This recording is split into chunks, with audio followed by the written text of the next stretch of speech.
కేసీఆర్ గారి దయ వల్ల, బాల్కొండ నియోజకవర్గ ప్రజల దయ వల్ల నేను 3 సార్లు వరుసగా ఈ శాసనసభకు ఎన్నికవుతూ వస్తా ఉన్నాను అధ్యక్ష. కేసీఆర్ గారు నన్ను ఒక 4 సంవత్సరాలు మిషన్ భగత వైస్ చైర్మన్గా, 5 సంవత్సరాల మంత్రిగా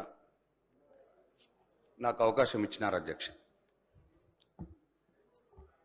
నేను మంత్రిగా, మిషన్ భగత వైస్ చైర్మన్గా ఆ దేవుడు నాకు ఇచ్చిన శక్తి మేరకు కేసీఆర్ గారి మార్గనిర్దేశకత్వంలో ఈ రాష్ట్రానికి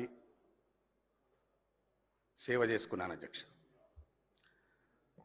అయితే అధ్యక్ష, నేను చనిపోతే నా పార్థివ శరీరం మీద జాతీయ జెండా కప్తారు అధ్యక్ష.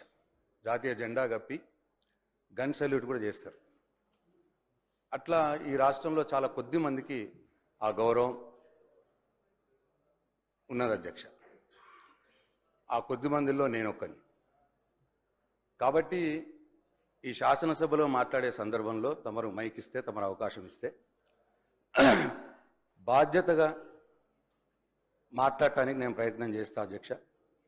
ఎక్కడ కూడా ఎవరిని కూడా కించపరిచే విధంగా కావచ్చు, సబ్జెక్ట్ డివేట్ అయ్యే విధంగా కావచ్చు మాట్లాడకుండానే